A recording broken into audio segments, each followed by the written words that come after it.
We're here today in the beautiful location of the Devil's Punch Bowl to talk to Martin Cosser from Charlie's Promise about the fantastic charity that he's running across the UK to combat knife crime, and to talk about the forthcoming Skydive that we're doing to raise money for Charlie's Promise. So Martin, tell us a little bit more about the charity Charlie's Promise. Ultimately, the reason for our charity, and how did our charity start, was born out of a promise I made Charlie after before we switched off his life support machine, to spend the rest of my life educating young groups of children about the dangers and the measurable impacts of knife crime, which is obviously how Charlie lost his life. So yeah, that's where we are as a charity. I think we've been going a year now. I've spoken to 30,000 young children since August in various different settings, and yeah, we're making some good progress. That's absolutely phenomenal. 30,000 children already. It's incredible. What's your plan? Obviously you've made a huge amount of progress in a very short space of time. Talk to us about the impact you think that communication's having. What do you think the next 12, 24 months looks like? Well, it's a great question. I mean, look, the impact it's having is I'm proud to say, is second to none. I think I get hundreds of messages a week from teachers, from the schools, head teachers, talking about some of the most powerful education they've seen. I get messages from parents, talking about how kids have come home and they've spoken about Charlie and knife crime, and they're now prepared, and actually they didn't know how to have those conversations, so that's great. But most importantly, I get messages from the kids, and often telling me that they're reporting knife carriers now, because I signpost them to an organisation called Fearless, where they can report knife carriers anonymously. Fearless are part of Crime Stoppers. But in terms of the next 12 and 24 months, we've pulled together a strategy, a business plan now. We are looking at bringing to life a hub. We want to have a hub just as a starting point, which will probably have a knife crime exhibition. It'll be somewhere for kids to come, though, vulnerable kids to come as well, where they feel safe in a bit safe space. We'll use it, because we work very closely alongside a number of police forces. We'll use it as a place to support kids that have been caught with carrying knives, because at the moment, the reality is kids are stopped with knives, their name's taken, and off they go, and they just fall into the ether. That's not good enough. We need to support these children. We need to understand why they're carrying knives in the first place, and we want to be involved in that. And I think part of that is having a safe space. Part of it is outreach work, so getting these kids outside and giving them something to focus on, giving them something to believe in, and most importantly, making them feel valued.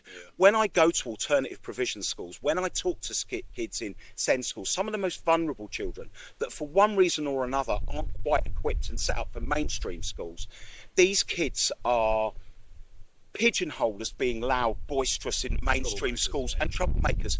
They're misunderstood more often than not, and they've got their own challenges. So let's work with them, let's support them, let's understand what they're good at and tell them they're good at things and make them feel valued. Because if we don't do that as a society, these are the kids that are going to end up in the YOIs, the Young Offenders Institutes, and our future prisoners, and kids out there on the streets carrying knives. We see that, and I see that through my work on a daily basis. I think what's really fascinating, what you're talking about with knife crime, and what I've seen a lot of, is almost trying to find a sticking plaster to put over the problem. So let's try and take the pointy end off knives, or let's try and limit the sale of knives. It's the wrong end of the issue, isn't it, really? What you're doing is trying to get back to the root of the problem. I think you're absolutely right. Look, I'm not going to say that knife crime amnesties aren't a good thing. I've met some incredible people since we've lost Charlie, sadly in the worst possible way, but are doing great jobs. And I think there's lots of things that filter in to knife crime prevention. But I wholeheartedly believe, and we believe as a charity, that we've got to get to the root cause, and it starts with education, which is why, I've had 2 meetings, my wife and I, Tara, have had 2 meetings with Minister Dame Diana Johnson, and we've been campaigning fearlessly for for compulsory knife crime to be on the PSHE content, to be on the syllabus, but not just in comprehensive schools, at key stage 2. Kids from about 9 years old, when they are young, they are sponges, they are easily influenced, they have no filter, they want to learn. That's the time we need to get to children. I'm not saying education is the only thing, but surely that's where it starts. If kids don't know what they don't know, they don't know what they don't know. We need to educate them.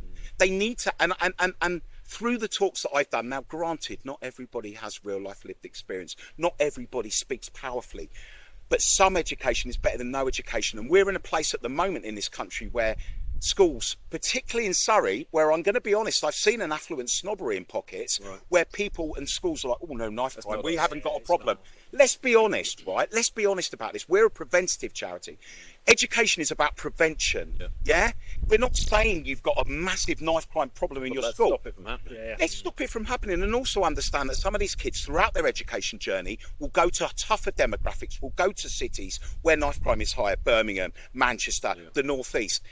Let's be proactive, not reactive, because I'm afraid as a country, as a society, as people generally, we wait for something to happen. We can't wait for something to happen. Knife crime is growing and innocent people are losing their lives, and that has to change. And it's effectively waiting until the horse has bolted, isn't it? The horse is bolted, it's out of the field, and now you're trying to contain it, which is a real issue. And I think trying to get to that preventative level of, look, when you've got a kid who's going out on a Friday night and they decide to pick up a knife and take a knife out with them, it's that decision point, isn't it? And I guess you're trying to educate around, don't pick that knife up, don't ever take the knife out. You're absolutely right. What is it that makes someone want to pick up a knife? I mean, quite often when I talk to kids and vulnerable kids, and I go to prisons, I've spoken to prisoners to understand the emotional drivers why they pick up knives. I'm often told it's for protection, they're scared. I don't buy it's as high as the percentages as is reported, but I think there is a percentage of that. But through education, we can quash that myth. I tell the young people that I talk to and knife carriers that I talk to that they're 65% more likely to be stabbed or to stab someone by carrying a knife. It's a suicide mission, so let's get that out of the way. But again, without having education, they're not going to know that. So there will be a percentage of children that are vulnerable, that are maybe getting bullied, that think carrying a knife is a sensible thing to do, because they don't know that they're actually enhancing their risk and putting themselves in more danger. Exactly right, Matt. So just talk to us for a few moments about the Devil's Punch Bowl and what this meant to Charlie. So this is a really it was a special place for Charlie. We only found out after Charlie had just died. We came up here, actually, Tara. We used to walk in Hankley, which is a place near here in Elstead, and we drove to the top of our road. I'll never forget it. It was 2 days after Charlie died. We just needed some air. We needed to breathe. It had obviously been a horrendous few days, and we always went off to Hankley. And Tara said, I don't want to go to Hankley. I don't know why. She said, I want to come to the Devil's Punch Bowl. Now, we don't live a million miles away from here, but it's not somewhere we frequented on a regular basis. So I said, OK, we'll go up the Devil's Punch Bowl. And do you know what? We walked round here, Matt, and we walked round here several times. And we just felt closer to Charlie. There was something that just felt right about being here. And we were able to talk and we just felt close to Charlie. And after a few weeks, we invited one of Charlie's friends up here to meet us. And when we came up here, he actually said to us, he said, Charlie used to come up here all the time. We used to come up here as a friendship group. And we were like, no, we had no idea. It's like, he had a favourite bench.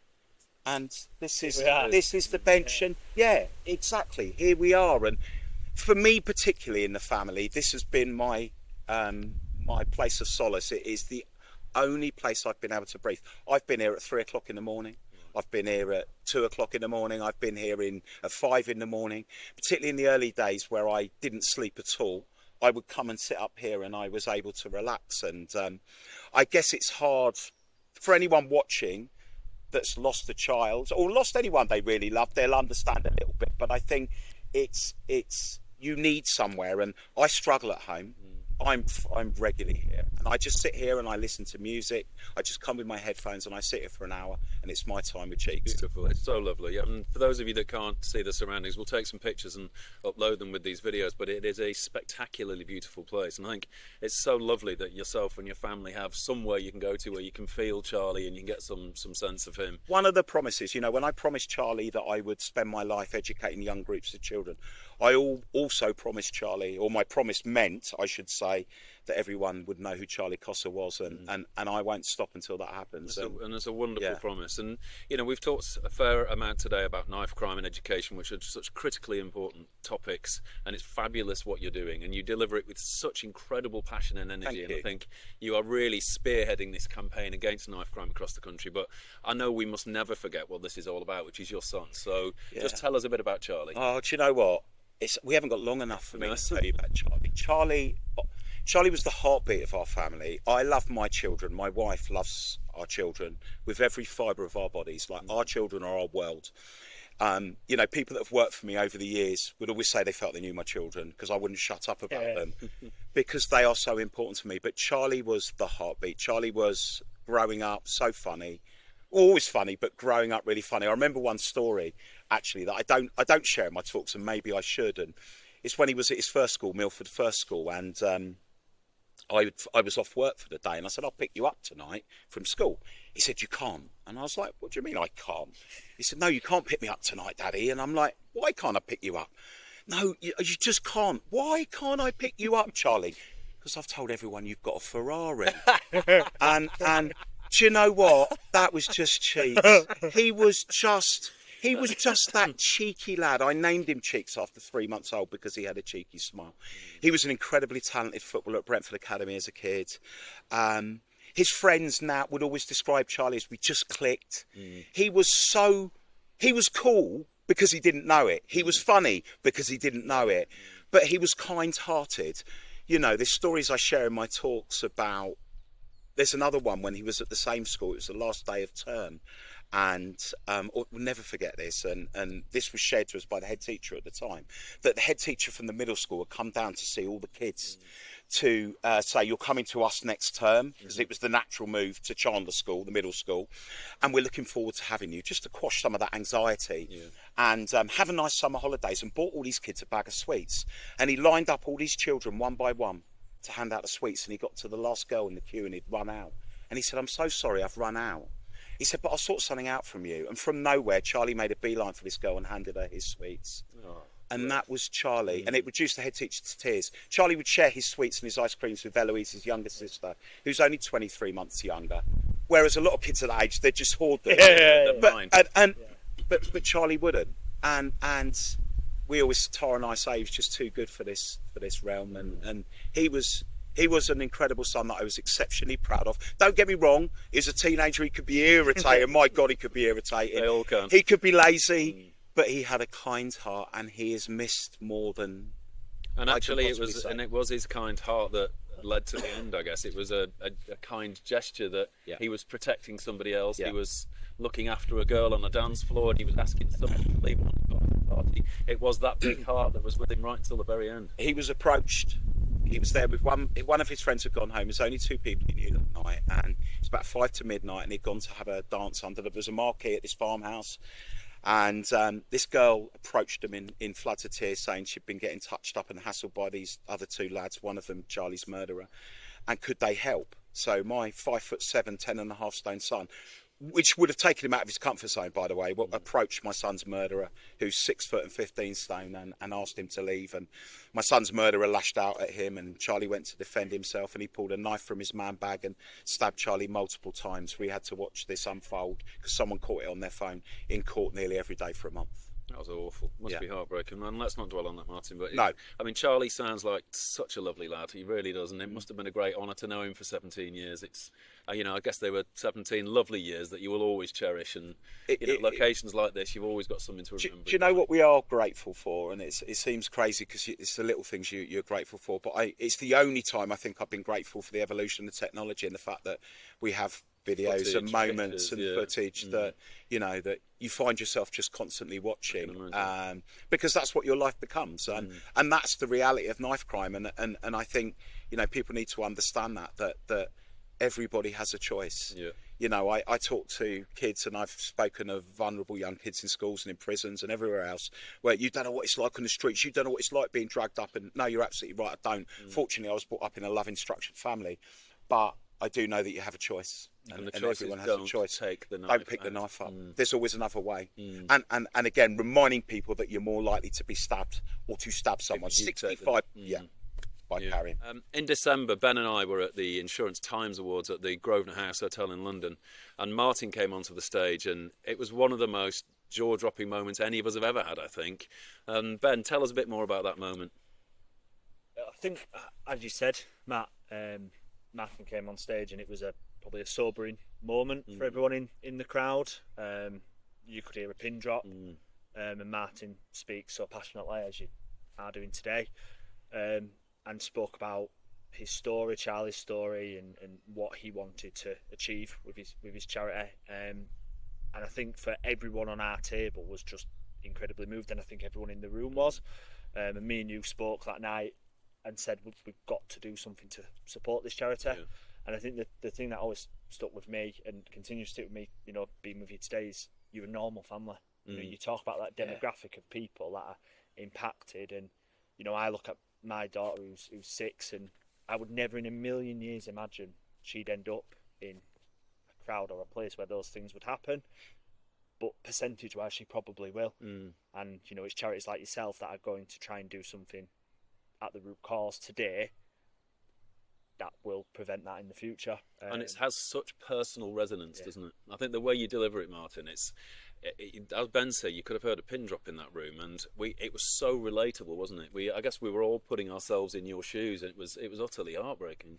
It's real life lived trauma, and I think, you know, I look back to when I was at school, and I think, and I say this to the schools before I go in sometimes, it's like, I didn't know anyone that knew anyone that knew anyone that knew anyone who'd been murdered, and for the kids to be able to hear from someone who is able, through the strength and superpower of love that I have for Charlie, be able to deliver an hour on you know, and it has film footage from the hospital and everything. I mean, it's really impactful.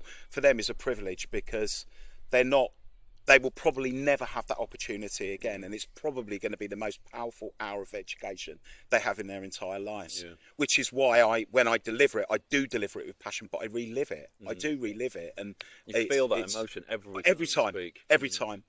There's one part in my talk where I I talk about just after the knock on the door, sort of bang, bang, bang, bang, bang, and I come down and there's 2 police officers there, and are you Martin? Oh my God, they know my name, and we go through what happens then until the point we open the door. And this particular at 12:30 on Sunday, the 23rd of July, which is literally 5 hours after I've seen Charlie, we walk outside our door to get into the police car, and it's hammering down with rain. And I don't know whether you're aware of this, but I can tell you for a fact that when rain hits tarmac, it has a distinctive smell. And every single time I tell this story, and even now, I can smell it like strong, because it takes me right back to it. You can't mimic that real life experience. You can have police officers, you can have every man and his dog come in and talk about knife crime, and they play a part, don't get me wrong, they play a part, but it's not the same as having actually lived it through those moments. And when I talk about it, and I do this on a daily basis, sometimes 2, even 3 times a day, I'm back there and I'm in that moment. And I think that's one of the reasons why it resonates so strongly with us. You communicate it so well and in such a viscerally raw way that we're with you as you're speaking about it. And your ability to go around the country and make all of those children feel that same thing. And in that moment when they're going out to that party, think, I'm not going to pick the knife up. I remember that speech that Martin gave. I remember Charlie's promise. I'm not going to make that silly decision. You've got an incredible opportunity here, haven't you, to lead and to educate. This is Charlie. So I say this, okay, so whatever anyone believes, this is Charlie. Charlie gives me the strength. There are times I go onto that stage, right, where I'm not feeling it. I'm really not feeling it, because trauma does that to you. And again, it's hard to articulate because there are no words to describe it. And unless you've lived it and walked a mile in our shoes, I mean it respectfully, you won't understand. But there are moments that are so dark, that are so hard, and I get the score and I'm like, oh my God, how can I do this today? Charlie, I need your strength. And wow, like honestly, I'm just, and I go and I do it. And I don't think, that's why I say it's not, you know, it's lovely to hear when people say kind things and stuff, but Charlie is doing this. This is Charlie that drives everything. I truly believe that. The fact we're sitting here today, I believe, is Charlie. You know, there's a reason why you guys stepped up and I was there that night, and absolutely. And again, doing something that I think will help Eloise at the moment, who's been struggling, you know, doing the parachute jump, something she really wants to do as well. So like somebody wants to exactly. It's certainly not me or Matt. So coming on to that, when Martin did his speech at the Insurance Times Awards, I got my phone out and I thought, we've got to hand some money to this charity, we have to donate. And we couldn't get an internet connection, so I was on the Grosvenor House Wi-Fi, couldn't get any connection on the Wi-Fi, came off the Wi-Fi, couldn't get a connection, so I couldn't donate. So I sent myself an email saying, donate to Charlie's Promise. So I woke up in the morning, looked at my email and thought, do we just want to give some money to Charlie's Promise, or do we want to do something more? Do we want to really help? Because I've never experienced a speech like that before in 30 years of listening to these situations. It really resonated with me and with Ben, and we wanted to do something more. So Ben is the filler in a sandwich here of two people who are terrified of heights. So what we've decided to... Ben has a modest fear of heights. We have a paralysing fear of heights. Yeah. So we've decided to throw ourselves out of an aeroplane. So Ben, give us a bit more detail on this. So in July, Matt, myself, some colleagues from Bridgetech, along with Martin, his daughter Eloise, and Charlie's good friend Will, will be skydiving from 15,000 foot, which is the highest we could book, the longest free fall. And what we're hoping to do is raise a minimum of £10,000 for Martin's charity. And then we're gonna, hopefully it'll be an annual event and we'll do it again. Maybe if we're still alive. Maybe if we tackle our crippling fear of heights, we'll find something else that we're scared of. I'm a great believer, if you're raising money for charity, you've got to put yourself out of your comfort zone. I think it's fair to say we are well outside of our comfort zone. Not only that, I just want to say thank you, okay, because when something like the tragedy that's happened to us happens, you see the very worst in life, but you see the very best as well. And you didn't have to reach out to us as an organisation. You didn't. You were the only one that did from the evening. That's not a criticism that people donated, and we're very grateful. But you've just said it. You said you wanted to do something more than that, and I'm really grateful. I'm so grateful. The charity's grateful. Tara's grateful. We're all so grateful because I would not be able to fulfil my promise to Charlie and realise the ambitious plans I have for Charlie's promise without the support, fundraising and awareness of organisations like yours who, as I say, before that evening had never met me and had only heard from me and our Charlie's story for 5 minutes. So I just want to say thank you. And you're very welcome. You really have helped and you really are helping, and I say I'm looking forward to the jump. No, do you know what? I am, because it's going to take me right out of my comfort zone. But you know what? Do you know what I say now in life? It's really strange. I looked at Charlie, and this is a bit of a sad moment, but fighting for his life, wired up to so many machines, his young innocent body, and I just thought, poor little thing, he went through that, and we could see in his lips that he was fighting hard to survive. So if he can go through that and do everything he can, I can jump out of a plane. Damn right. I mean, we're delighted to support Charlie's Promise. We're kicking off a big fundraising campaign now, so you're going to see lots going out on social media, on our company profiles, on our personal profiles. We're going to be really pushing this hard now up until July the 26th. It's the day after Charlie died 2 years, so we picked that day on purpose. It's the day after Charlie passed away, July the 26th. Delighted to be joined by Martin, Charlie's sister, and Charlie's best friend Will, and a group of people, Ben and I, from Bridgetech as well. So we're really looking forward to it, as Martin says, sort of. But we're looking forward to raising some money, putting some fuel in this juggernaut that Martin's created, and doing anything we can to support Charlie's Promise and the battle against knife crime across the UK.